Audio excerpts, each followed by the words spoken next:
because it was supposed to launch yesterday, but it didn't.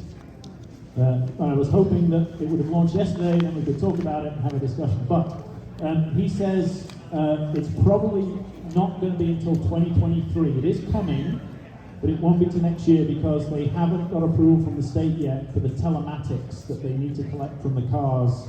So they've got some data privacy hurdles they need to go through. But Tesla Insurance is definitely coming to the state of Florida and should be coming next year. And I had one other thing, but for the life of me I can't remember what it is, but I'm sure it will come back to me as soon as we start talking. Squirrel.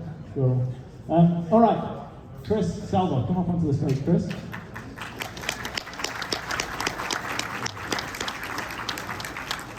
So Chris is with Electrified Garage. So why don't we start out just with a little bit of the backstory. Who are you? Where are you from? And how the heck did EG come to exist?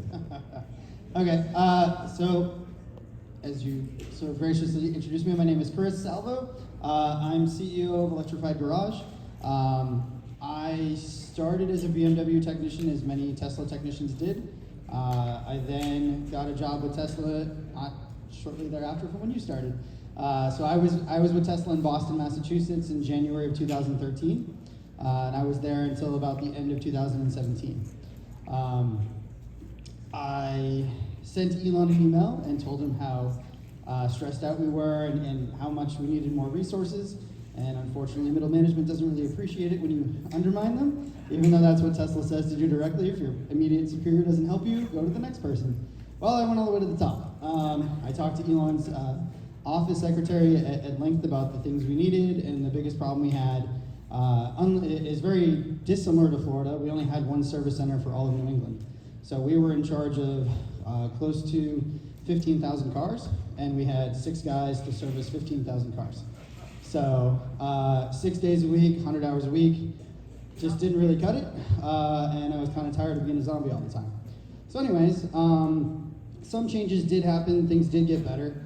Unfortunately, I got let go for performance reasons 6 months later, conveniently. For those of you that spend time on YouTube, my business partner is Rich Rebuilds.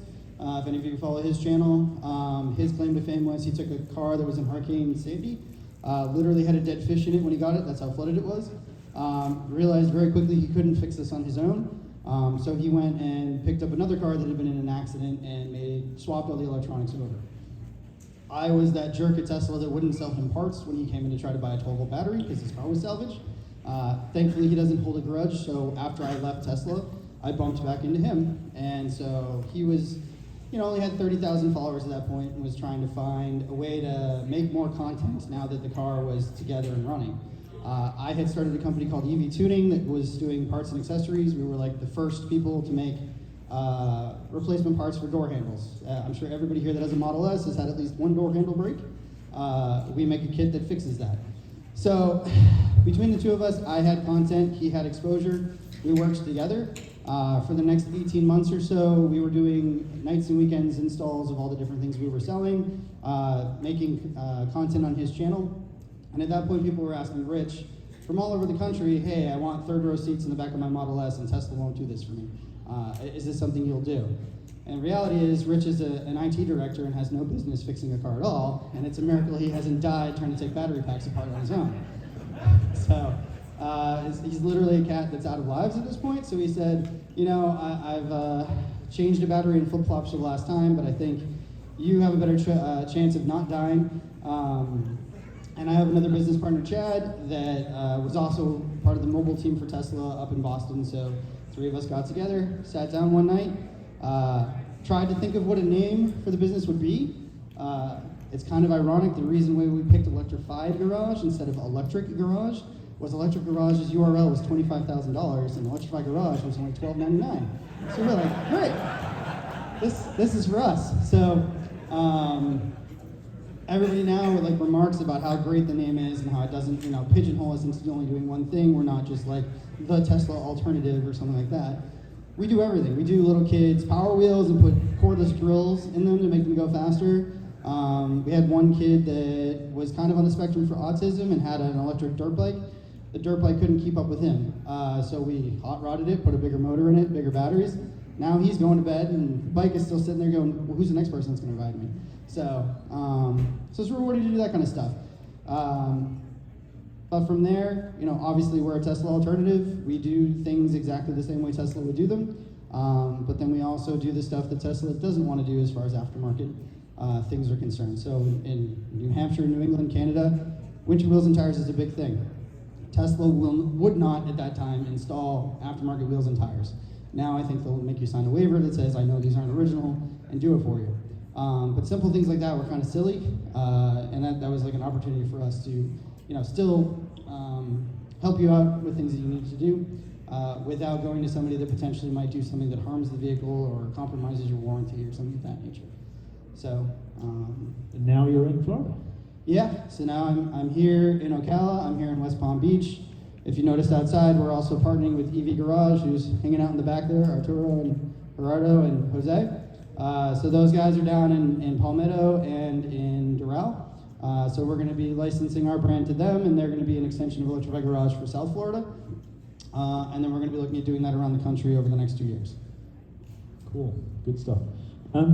So back in the day when Rich was using a kitchen knife to take his car apart, as you said, you were the person who was kind of denying him spare parts and things. Since then, and I'm not an expert in this by any means, Tesla has opened up, I think partly because the New England right to repair laws have opened up the service manual and various other things. Has that been a big change to your business? So we're basically set up as what a certified body shop would be. So we're able to purchase parts from Tesla. We're not allowed to buy everything. Most of the high voltage stuff is restricted, mostly for safety reasons. In the United States, it's very unique. There is no certification outside of what Tesla would give you if you worked there. The government wants to wait for 6 people to die before they write any kind of legislature that says, this is what you need to do in order to touch high voltage stuff. Whereas if you go to Europe, it's a 40-hour training course you have to do before they'll allow you to touch in high voltage, any kind of high voltage component. So it's helped a lot to have access to the repair manuals, which you all have as well. I think they're doing it for free right now.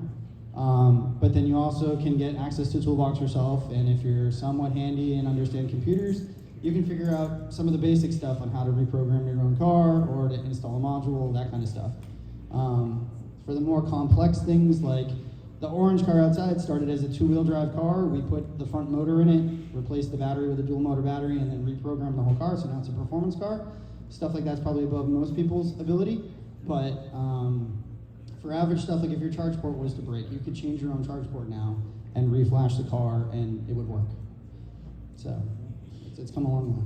So we'll talk about some of the car conversion projects in a little bit, Sure. But I want to open up the floor to any questions. So is anything off limits that we can't ask you, or pretty much if anybody's got a question about? We're all friends here. It's fair game. Okay.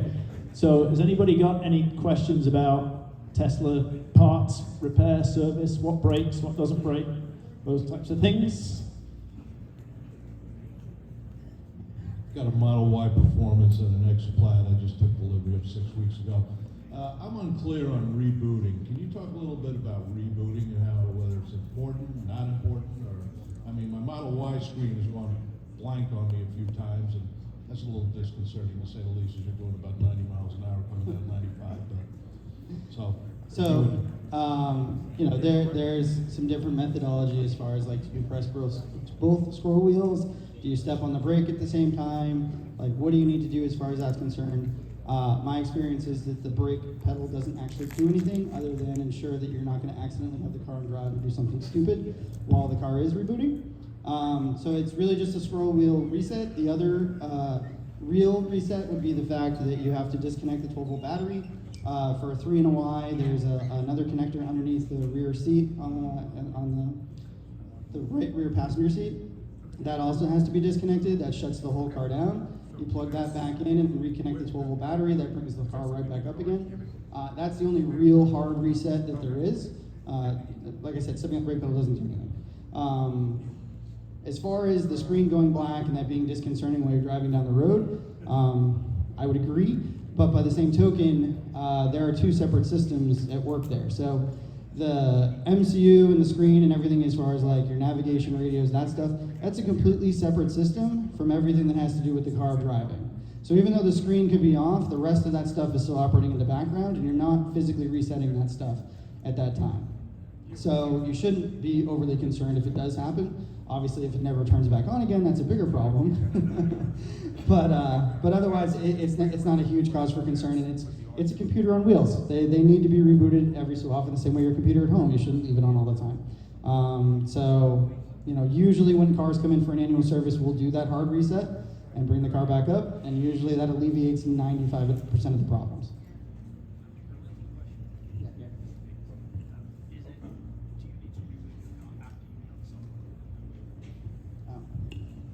So the question is, do you need to reboot your car after a software update?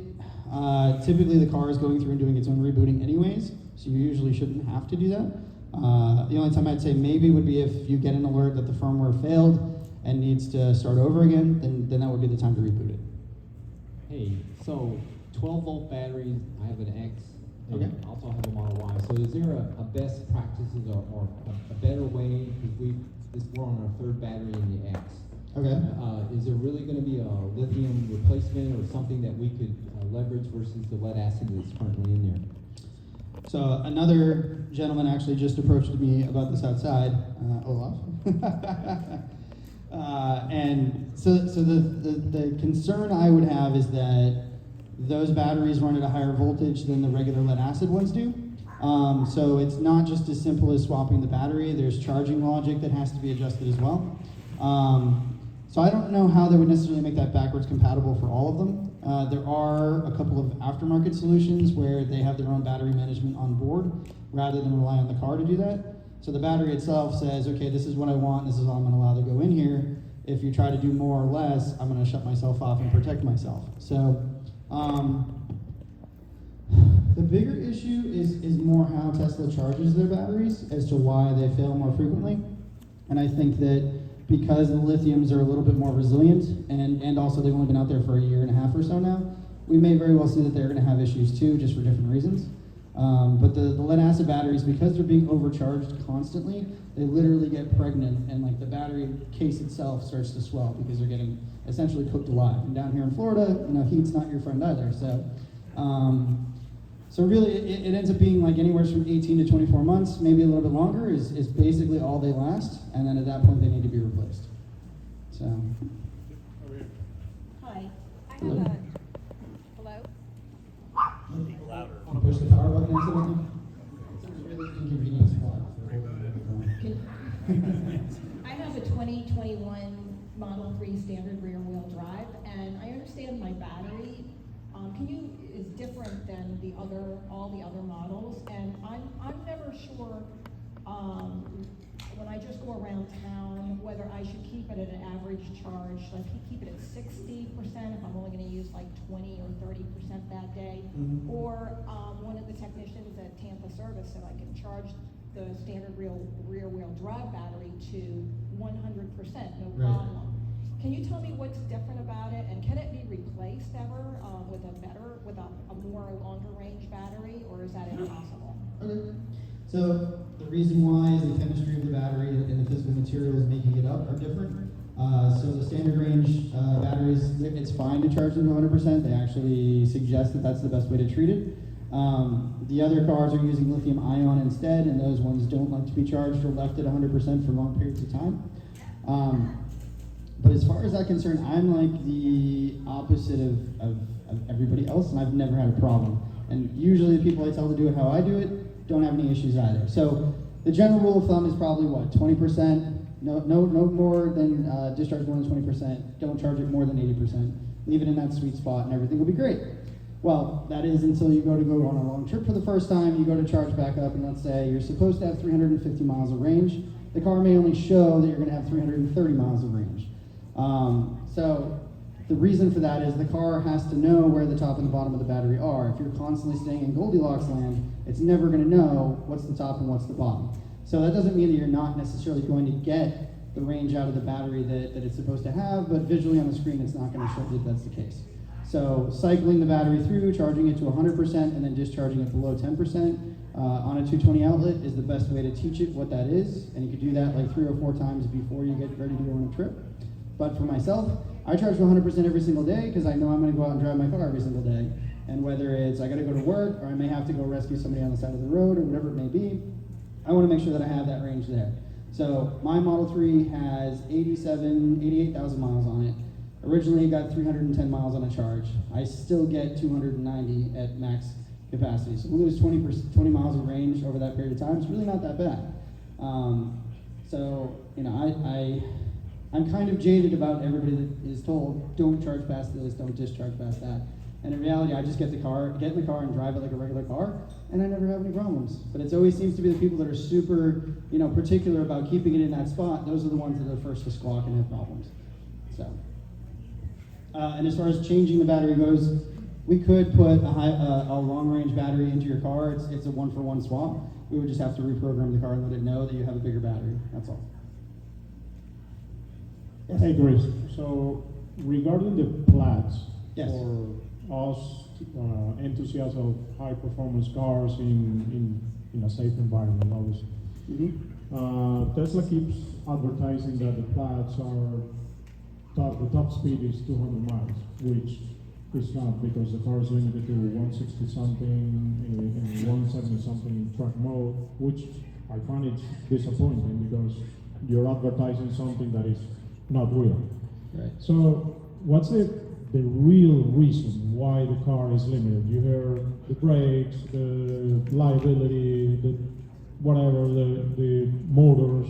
So what could be the real reason why the car is limited to that speed? Because we know the car is capable of much more speed.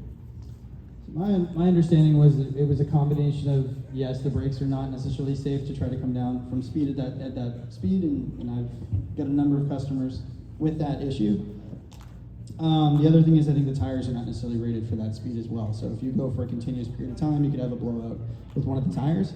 But one of the companies that we do some business with, you probably have seen it, they're up in Canada and they got the car to do like 215 or 217. So I mean, the car is physically able to do it, but you know, from a manufacturer standpoint, I think liability does come into play as a big part of it. And you'll notice that there's a lot of other supercars out there that are limited as well, that don't go more than like 175 or 185. I remember when they brought out the Bugatti Veyron and they did the first high-speed runs on that, if you did a single 250 mile an hour run, you had to spend $25,000 on a new set of tires.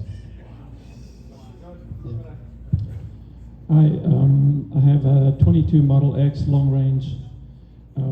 There's a vibration coming from the front through the steering or the yoke, and on acceleration it increases that vibration. Okay. And we have 2 of them. They do exactly the same thing. Took it to this service center in Charlotte, North Carolina, and they said, "Oh, it's a known issue, but we don't have a fix for it."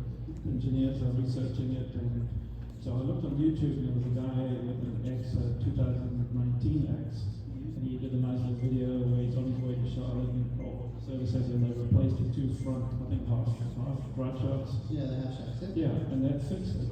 He also quoted an actual repair document, and I provided that to Charlotte, and they said, "Oh no, that doesn't apply.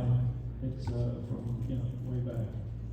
What year did you say yours was again? Got it in July this year, 22. Okay. So, all the way back to 2016, Model X has been having this problem. So 2016 to 2019, like August, they had the same front drive unit as Model S, and then they changed and became what's called Raven, which basically means it's a Model 3 rear drive unit.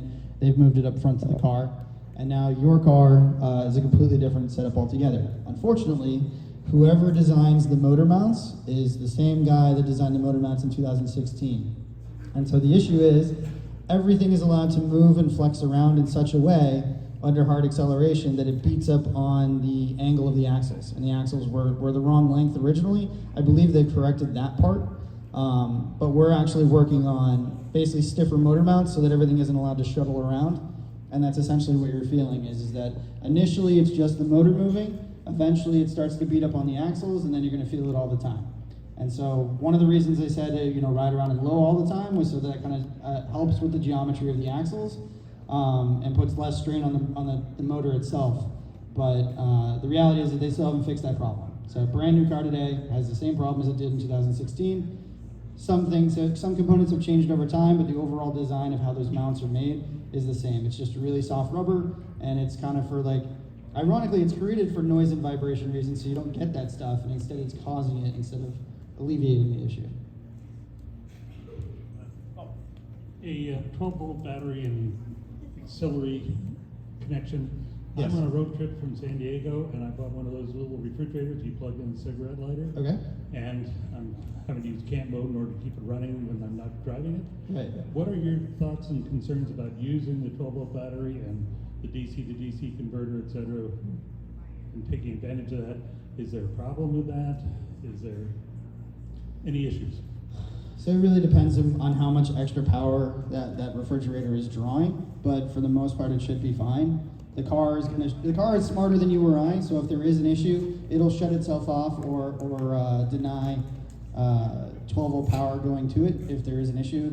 So Model 3 is different, Model Y is different. Actually, all the new cars are different. They don't have fuses anymore. They have resettable circuit breakers, basically. So the moment it senses something wrong, it shuts it off, and it will not allow it to come back on until the car has gone to sleep and wakes back up again. And if the fault still occurs, it'll just stay shut off the whole time. What about using it for things like this normal inverter where you want to plug in a 110 device? So for things like that, it gets a little more tricky as to where and how you wire it in so that it doesn't make the system mad. And then obviously there's a limitation as to how much output it's putting out on the DC-DC side. So you can't put like a 3,000 watt inverter and hope that it's going to work. You know, usually 800 to 1,000 watts is the most you're going to get. Sounds like you need a conversation outside. Back in the room. Hi, thanks for being here. Sure. Model 3, is there any difference between the two-finger reboot and the two-finger reboot with the No. So yeah, we covered this in the beginning. Sorry. There is no difference. The only difference is really just so that it ensures you don't do something stupid while the car is rebooting, like put it in drive or reverse and try to back up and you don't have your backup camera on. The only real additional reboot would be physically disconnect this 12-volt battery, and then if it's an S or an X, there's a fireman's loop that you have to disconnect. If it's a through or Y, there's a connector under the seat. Once you reconnect that stuff, that's like a real hard reboot, like similar to setting a circuit breaker off in your house. And there's a power off button in one of the menus? Yeah, so that will is shut it down for just a period of time, but it'll usually wake right back up again. So Right, and that's not a... no, some it won't people say do that's a anything heavy- different, no. Thank you. Okay, so you've talked about the resets, but you also mentioned it's a computer on wheels. Right. Would you recommend two thumb wheel reset once a day? I think that might be a little excessive. I usually wait for it to have a problem or start to act in a certain way and then do it, but there's no harm in doing that, and that might be a bit much, but maybe on a bi-weekly or monthly basis you could do that. I don't think you need to do it more frequently than that. Unless, for instance, I was having an issue where my radio went completely dead and I didn't know why. It ended up being my thumb drive that I was using for Sentry mode was corrupted and all of my radio wouldn't work. So Bluetooth wouldn't work, regular radio, streaming, nothing. I got no sound except for turn signals out of my car. And I couldn't figure out why. I reset it a few times and that didn't make a difference. Found out I pulled the thumb drive out and let the car go to sleep. Magically everything worked again. Thanks. So. We have time for one more, or maybe two more questions, depending on what it is. Question, I wrote that to the 12-volt outlet. Yes. The fuse, mine quit working. Okay. What's the deal on fuses? It doesn't cover it in the manual, it doesn't cover it in the service manual. Where are the box, and how do you get the layout? Model S. What year? 18. Okay.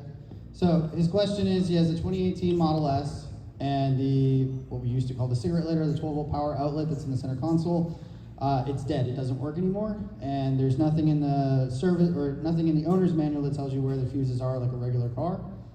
You're also going to have an unfortunate surprise that they're not the same fuses as you would normally use. You have to go buy special ones for them to fit. They're these little tiny ones. So on your particular vehicle, there's a set of fuses in the center console. There's also some under the hood as well.